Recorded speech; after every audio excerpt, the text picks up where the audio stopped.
किसी ने ठीक ही कहा है, जब तक जिसके पुण्य का पहुँचे नहीं करार, तब तक उसको माफ है अवगुण करो हजार। जब तक दोस्तों पुण्यवानी है तब तक व्यक्ति सोचता है कि मैं परम भाग्यशाली हूँ, मेरा कभी भी अहित अनिष्ट नहीं हो सकता। पर जब तक उसके पुण्यों का प्रभाव है तभी तक यह है। इसलिए दोस्तों पुण्य और करो, पुण्य से पुण्य की कमाई करो, पुण्य से पाप को आमंत्रित मत करो। एक गांव के अंदर संपूर्ण गांव एक को छोड़कर अत्यंत लोभी प्रवृत्ति का था। हालांकि उन्होंने इतने सारे पुण्य करके रखे थे उस गांव वालों ने, इसीलिए उस गांव के अंदर वे सारे के सारे एकत्रित होकर आए हुए थे। ज्यादा बस्ती नहीं थी, 60-70 घरों की ही बस्ती थी, पर गांव में किसी भी प्रकार का किसी को अभाव अभियोग नहीं था। सुख चैन की बंसी बज रही थी। एक महिला ने पान खाया हुआ था, उसको पीक आई। घर काफी बड़ा था और जहां पर वो काम कर रही थी उसके पास ही एक वेदिका सी बनी हुई थी, जो कि हवन सामग्री के लिए काम आए। कुंड सा बना हुआ था। उसने कहा कि काफी दिनों से पूजा पत्री तो हुई नहीं है, ये कुंड ऐसा ही रिकामा है, चलो इसी में पिक थूक देती हूं, फिर बाद में जब पूजा होगी तो रंग रोगान करके वापस नया बना लेंगे। उसने पिक उसी में थूक दिया। आश्चर्य, जैसे ही पिक उसके ऊपर गिरा वह अंश सोने का हो गया, सोना बन गया। गांव में बात फैल गई कि इस तरह से उस महिला ने पान खाया हुआ पिक थूका तो वहां पे सोना हो गया। धीरे धीरे सभी महिलाएं करने लगी, लालची तो थी, और ऊपर से यमदूत को ऑर्डर था कि इस नगर को भस्मीभूत कर दो। हद होती है लालच की भी, लोभ की भी। इन्होंने अपने धर्म को भी नष्ट कर दिया और वही हो रहा था। पर पुण्यवानी की प्रबलता के कारण से उन महिलाओं ने भी थूकना चालू कर दिया, तो उनको भी वहां पे सोना मिलने लग गया। सभी वैसा करने लगे। धर्म का पलड़ा धीरे धीरे धीरे धीरे नीचे जाने लगा, अधर्म बढ़ता चला जा रहा था। सभी नए नए कंठहार पहनकर इतरा रही थी। एक महिला जो कि अत्यंत धर्म को जिसने आत्मसात करके रखा था, धर्म का तात्पर्य ये धारयतीति धर्म, जिसे धारण किया जाए वो धर्म। और वो जानती थी ये महापाप कर रहे हैं, और जब ये पाप उदय में आएगा ना, तब सब कुछ समाप्त हो जाएगा। जैसे रुई के अंदर आग लपेट के या ढक के नहीं रखी जा सकती, वो प्रकट हो ही जाएगी, वैसे ही जब अधर्म उद्भूत हो जाएगा बड़ा विस्फोट हो जाएगा। वो इस बात को जानती थी। पूरे नगर के अंदर, पूरे गांव के अंदर वो अकेली महिला, अकेला घर ऐसा था जिसने वो गलत काम नहीं किया।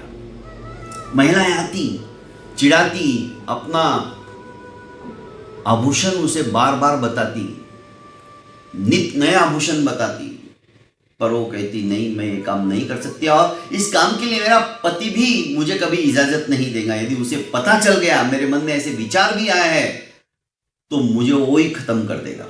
मैं ये घृणित कार्य नहीं कर सकती। मन में कई बार आता, मैं दरिद्री हूँ, मेरे पास एक तोला सोना भी नहीं है और ये इतने इतने आभूषण लाद के घूमती फिरती रहती है, मैंने कौन से पाप किए होंगे और इन्होंने ऐसा क्या किया है, ये तो पाप करके भी इनको इतना कुछ लाभ हो रहा है। हम व्यवहार के अंदर देखते दोस्तों, सामने वाला हमें लूट रहा है, खसोट रहा है, हमारे साथ धोखा कर रहा है, फिर भी वो ऐशो आराम की जिंदगी जी रहा है। दोस्तों, उसकी पुण्यवानी है। जब तक उसकी पुण्यवानी में प्रबलता है तब तक ही ये ऐशो आराम चल रहा है। जिस दिन पुण्यवानी समाप्त हो जाएगी, कर्मों की गति किसी को भी छोड़ने वाली नहीं है। कर्मों के अनुसार ही शुभ और अशुभ फल प्राप्त होते हैं। इस महिला ने हिम्मत करके अपने पति से कहा कि सभी महिलाएं ऐसा ऐसा करती है। पति ने कहा, खबरदार,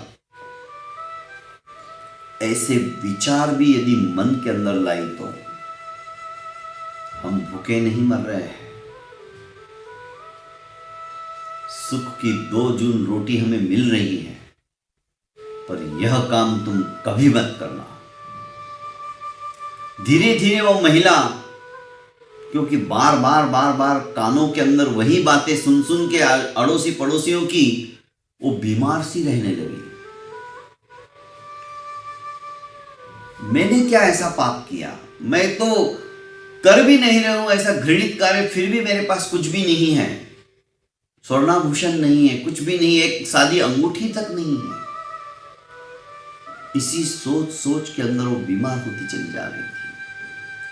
पति ने समझ लिया कि बीमारी का कारण क्या है। उसने रातों रात अपनी बैलगाड़ी मंगाई और आवश्यक सामान गाड़ी के अंदर लादा और अपने परिवार के समस्त सदस्यों को लेकर किसी और गांव के अंदर बसने के लिए चल पड़ा। जैसे उसने गांव की सीमा रेखा का उल्लंघन किया, एक बड़ा स्फोट हुआ और पूरा गांव धू धू करके जलकर भस्मीभूत हो गया। एक पुण्यवान व्यक्ति, एक पुण्यवान परिवार उस गांव के अंदर था तो गांव का कुछ भी नहीं बिगड़ा। दोस्तों, कहने का आशय है, हमारे घर परिवार के अंदर हमारे जो बुजुर्ग है, हमारे माता पिता है, हमारे दादा दादी है, अनंत पुण्यवानी उन्होंने की है। उन्हीं की पुण्यवानी की बदौलत आज हम सर्वसुखी हैं, सर्वसंपन्न हैं। उनका निरादर मत करो, उनका तिरस्कार मत करो, उनको आदर दो, उनको सम्मान दो, उनका सत्कार करो, उनकी उपेक्षा मत करो। दोस्तों, घर परिवार के अंदर पता नहीं किसकी पुण्यवानी के उदय से आज हमारा घर टिका हुआ है। इसलिए घर के प्रत्येक सदस्य का विनम्रता पूर्वक उसकी बात सुनो। ऐसा नहीं कि वो छोटा है, उसे क्या अक्ल है, जो कुछ हूं मैं ही ज्ञानी हूं। नहीं दोस्तों, हर एक व्यक्ति को अपने अपने कर्तव्य की सीमा रेखा में रहना है। अपना कर्तव्य, अपना अधिकार, ये सब कुछ अपनत्व, परिवार को बांधे रखने के जो आत्मिक गुण हैं, इन गुणों को कभी भी तिलांजलि मत दो। यदि आत्मिक गुणों को हम परस्पर में विकसित करते रहे, सचमुच में हमारे परिवार को किसी की नजर तक नहीं लगेगी। दोस्तों, परिवार के अंदर पुण्यवानी प्रकट करने के लिए ज्यादा कुछ करने की जरूरत नहीं है। सबके लिए अच्छा सोचो, अच्छे विचारों को मन मस्तिष्क के अंदर स्थान दो, किसी का भी बुरा मत सोचो, अहित मत सोचो। उसके कर्म हो जाएगा। हमें अपने कर्मों को हल्के बनाना है, हमें अपने कर्मों को अच्छे बनाना है। फलस्वरूप हमारा जीवन भी अच्छा हो जाएगा। बहुत बहुत धन्यवाद।